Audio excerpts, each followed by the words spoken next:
Hello, welcome to Polyphonic Press. My name is Jeremy Boyd, and today I'm going to be reviewing the new album by The Darkness entitled Hotcakes. Here we go.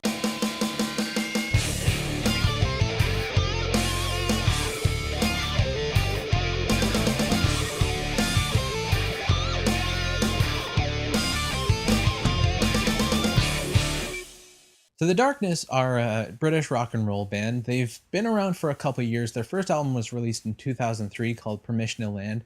They hit a huge hit on that album called I Believe in a Thing Called Love. It's really the song that they're most known for. They released a follow-up in 2005 called One Way Ticket to Hell and Back, sort of a concept album kind of thing. But then the band kind of fell apart with drug problems and things like that. But they're back, and this is really more like their first album.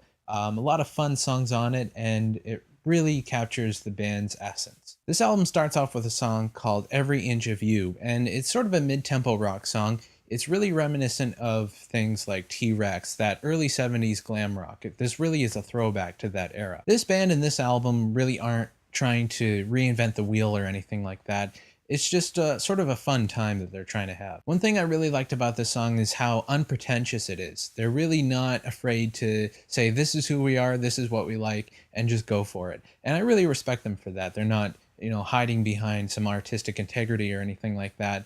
They know what they like and they just go for it. I really felt that this was a really great way to open up the album because, it really gives you a taste of what you're in for. The first single from the album is a song called Nothing's Gonna Stop Us, and it's really more of a fast-paced rock and roll song.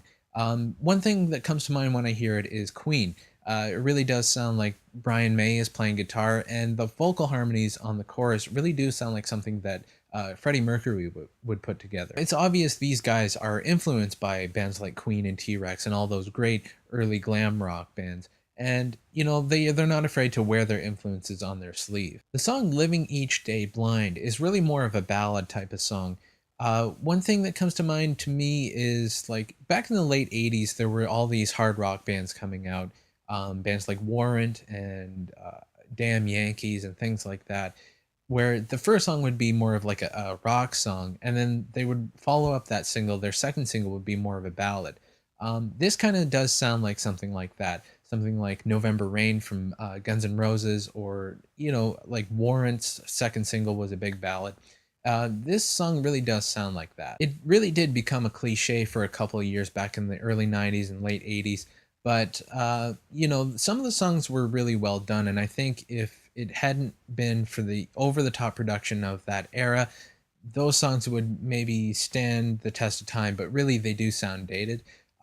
This song doesn't really suffer from that, although it does sound like that a little bit. Because of the production is a little more subtle, I think this song will carry itself through. One of the most interesting songs on this album is a song called Forbidden Love.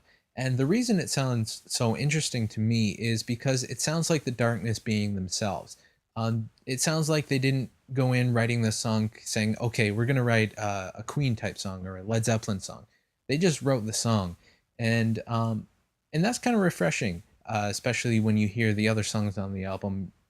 The other songs are really good, but this kind of strips everything away and you sort of see the band as themselves. I really do hope this band continues, and if they do, I would like to hear more songs like this rather than, trying to imitate other bands. The album closes with a song called Love Is Not the Answer, and it was kind of a surprise for me because it kind of sounds like British melancholy new wave kind of music. Something a little bit reminiscent of The Cure, although with a little more heavy guitars. I actually really did like this song, and I felt it was one of the more strong songs on the album. It was well written, the lyrics are really interesting, and the harmonies are really well done as well on this one. It was kind of a surprise for me, especially coming from this band, but I really felt it's a strong song. The production on this album is really well done. It's not overproduced like a lot of this type of music would be.